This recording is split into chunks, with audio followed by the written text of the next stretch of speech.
2024 సార్వత్రిక ఎన్నికల్లో ఆంధ్రప్రదేశ్ రాష్ట్ర రాజకీయ ముఖ చిత్రాన్ని ప్రజలు సంపూర్ణంగా మార్చివేశారు. వైనాట్ 175 నుండి వైసీపీని ప్రతిపక్ష హోదా కూడా దక్కని స్థితికి నెట్టివేశారు. ఎన్నికల కౌంటింగ్లో మొదటి రౌండ్ నుండే సైకిల్ ఎక్కిన ప్రజలు ఆ జోరును ఎక్కడా తగ్గించకుండా ముందుకు తీసుకువెళ్లారు. ఆంధ్ర రాష్ట్ర చరిత్రలోనే ఎప్పుడూ లేనంతగా కర్నూలు ఉమ్మడి జిల్లాలో టీడీపీ 2 మినహా క్లీన్ స్వీప్ చేసింది. ఓట్ల లెక్కింపు ప్రక్రియ ప్రారంభమైన ఉదయం 8 గంటల నుండే రౌండ్కు టీడీపీ అభ్యర్థులు ఓటింగ్ పెరగడంతో టీడీపీ విజయాన్ని ఖాయం చేయడానికి ఎంతో సమయం పట్టలేదు. ఇంతటి సునామీ లాంటి విజయంతో టీడీపీ శ్రేణులు ఎక్కడికక్కడ సంబరాలు నిర్వహించుకున్నారు. టీడీపీ జిల్లా కార్యాలయంలో బై బై వైసీపీ అనే నినాదాలు చేస్తూ టీడీపీ నాయకత్వం అంతా సంబరాలను నిర్వహించుకున్నారు. ఇలాంటి విజయంలో సైతం కర్నూలు జిల్లాలోని ఆలూరు, మంత్రాలయం నియోజకవర్గాల్లో వైసీపీ బలవంతంగా సైకిల్ను ఆపే ప్రయత్నం చేసేది. ఆలూరు టీడీపీ అభ్యర్థి వీరభద్రగౌడ్ రీకౌంటింగ్కు డిమాండ్ చేసినా వైసీపీ అభ్యర్థి విరూపాక్షి ఎన్నికల అధికారి ఖరారు చేశారు. జ్యోతిష్యాల పేరుతో ఎవరు నెగ్గుతారో అని ప్రజలను మభ్యపెట్టే ప్రయత్నం చేసినా ప్రజలు అభివృద్ధికి చంద్రబాబు సూపర్ 6 హామీని నమ్మి పట్టం కట్టారని టీడీపీ జిల్లా అధ్యక్షులు పి తిక్కారెడ్డి మీడియాకు తెలియజేశారు. రాష్ట్ర రక్షణ కోసం, అభివృద్ధి కోసం, ఉద్యోగుల భద్రత కోసం, మహిళలకు ఉచిత బస్సు, పెన్షన్ లాంటి సౌకర్యాల కల్పన కోసం టీడీపీ కూటమి కృషి చేస్తుందని తిక్కారెడ్డి తెలియజేశారు. మరి 6వ స్థానానికి మేము అదే రోజు ఛాలెంజ్ చేసిన నేను కర్నూలు జిల్లా అధ్యక్షుడిగా, అయ్యా నేను తిక్కారెడ్డి మాట్లాడుతున్నా, ఇది ఒక్కరోజు ఆగు రేపు చెప్తాం రిజల్ట్ అని చెప్పి. మరి ఈరోజు 6వ స్థానం ఆడున్నాడు. జగన్మోహన్ రెడ్డి దొంగ సరాయి అమ్మిన డబ్బులు, దొంగ సరాయి అమ్మిన ఇసుక తీసుకొని ఆయన ఏం చెప్తే ఆయన వాళ్ళ ఊర్లో పోయి చెట్టు కింద కూర్చొని చెప్పా జ్యోతిష్యం. ఏమని చెప్పినాడు? జగనే వస్తాడని. ఏడొస్తాడు జగన్ చూపి మనకు. ప్రజలకు వ్యతిరేకంగా చేసినటువంటి ఏ ముఖ్యమంత్రి కూడా చరిత్రలో ఓడిపోవడం ఖాయం. రాజకీయాల్లో గెలిపోవటం అనేవి ఉంటాయి, కానీ ఇంత ఘోరంగా ఓడిపోయిన ముఖ్యమంత్రి ఎప్పుడు చూడలే.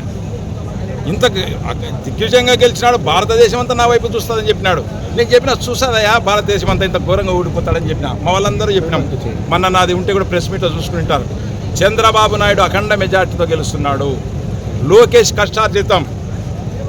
లోకేష్ పాదయాత్ర చేస్తే అందరూ కూడా ఏమో నవ్వినారు, చేయలేడు పిల్లోడు అన్నారు. కానీ రాష్ట్ర వ్యాప్తంగా తిరిగి ఇక్కడున్న కష్టాలు నష్టాలు చూసి ఖచ్చితంగా మన కర్నూలు జిల్లాలో దాదాపు 2 నెలలు పాదయాత్ర చేశాడు. అలాగే జనసేన మాకు కలిసి వచ్చింది, బీజేపీ మాకు కలిసి వచ్చింది. మాకింత లబ్ధి వాళ్ళకంత కూడా లబ్ధి జరిగింది. కాబట్టి రేపు ఉమ్మడి కూటమి ద్వారా ప్రజలకు చేయాల్సిన పనులన్నీ చేస్తాము. ముఖ్యంగా కర్నూలు జిల్లా 2004 నుంచి రాజశేఖర్ రెడ్డి ఓన్ చేసుకొని మాకు 1-2 ఇది ఇలాగే వచ్చాయి ఎమ్మెల్యేలు. ఎంపీలు అయితే 2 వచ్చేది కాదు. నంద్యాల రాలే, కర్నూలు రాలే. ఒక ఎంపీటీసీని కురువ సోదరుడిని కర్నూలు జిల్లా అంటే కర్నూలు అంటే భారతదేశంలోనే ప్రతిష్టాత్మకమైన పార్లమెంట్ ఎంపీగా చేసిన గత చంద్రబాబు నాయుడు గారు తెలుగుదేశానికి. ఎందుకనంటే ఇంత పెద్ద జిల్లాలో, ఇంత ప్రాబల్యం ఉన్న జిల్లాలో ఒక బడుగు బలహీన వర్గాలకు సంబంధించినటువంటి ఆయనను ఎంపీగా గెలిపించినటువంటిది మా పార్టీకి దక్కుతాం.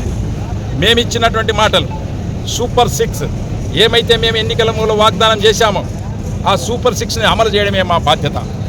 మహిళలకు ఫ్రీ బస్, 3 గ్యాస్ సిలిండర్లు ప్రతి కుటుంబానికి, పేదవాళ్ళకందరికీ కూడా, చదువుకున్న వాళ్ళకు ఉద్యోగాలు, అలాగే 18 సంవత్సరాలు నిండిన ప్రతి మహిళకు పెన్షన్, 4,000 రూపాయల పెన్షన్ అన్నీ కూడా ఇచ్చే బాధ్యత మాది అని చంద్రబాబు చెప్పిన వెంటనే ప్రజలు మమ్మల్ని నమ్మారు. ఈరోజు రైతుల పాసుబుక్కుల పైన, మా నాన్న, మా తాత, ముత్తాతలు మాకిచ్చిపోయిన ఆస్తులపైన జగన్మోహన్ రెడ్డి గారు బొమ్మ వేసుకుంటున్నారు. ఎక్కడైనా రాజముద్ర బొమ్మ వేస్తారు, కానీ ఈయన తన ఆస్తి వేసుకున్నట్లు మా ఆయన బొమ్మ వేసుకొని మేము చూసుకోవాలంటే రైతులందరూ కూడా ఏంది? రైతులకు యాక్ట్ తెచ్చాడు, భూ చట్టం తెచ్చాడు. ఆ భూ చట్టం ఎక్కడ లేదు. ఆ చట్టం తెచ్చే లోపల రైతులందరూ కూడా వ్యతిరేకమైపోయి ఈరోజు మా పక్షాన చేరారు. కర్నూలు ఉమ్మడి జిల్లాలో 2 తప్ప 1 తప్ప అన్నీ గెలుస్తామనేటివి చూస్తూ ఉన్నాం. కాబట్టి ఇంకొక కొద్దిసేపట్లో ఫలితాలు రాబోతున్నాయి. కర్నూలు ఎంపీ దాదాపు 60-70 వేలు దాటుతుందో, మరి 1,00,000 దాటుతుందో, నంద్యాల అట్లే ఉన్నది. ఇంకొక అరగంటలో మంచి ఫలితాలు ఇచ్చి అభ్యర్థులతో సహా ముందు మళ్ళీ అన్న ఈ రిజల్ట్ ముందుగానే ఊహించినారా మీరు? Yes, correct. మేము ఊహించి చెప్పాం. మేము రోజు ప్రెస్ మీట్లు పెట్టి చెప్తా ఉన్నాం, గెలవబోతున్నాం, చూడండి అని చెప్పి. మాకు ప్రజల యొక్క నాడి మాకు తెలుసు, ప్రజల ఓట్లు మాకు వేసారు తెలుసు. This is correct. మంచి రిజల్ట్ ఇచ్చారు. కర్నూలు జిల్లాకి మంచి పనులు కూడా చేస్తాం. తాగడానికి నీళ్లు, వ్యవసాయానికి నీళ్లు, పెండింగ్ ప్రాజెక్టులు ఉన్న గుండ్రేవల ఇవి చంద్రబాబు తప్ప ఎవరు చేయలేరు. మాకు సెంట్రల్లో బీజేపీ ఉంటుంది కాబట్టి మాకు సాగునీటికి ముఖ్యంగా తుంగభద్ర కర్ణాటక నుంచి రావాలి. అలాగే శ్రీశైలంకు సంబంధించినటువంటి మన కర్నూలు జిల్లాలో 2 జిల్లాలకు సంబంధించి కొన్ని ప్రాజెక్టులు ఒక చంద్రబాబు తప్ప ఎవరు చేయలేరు.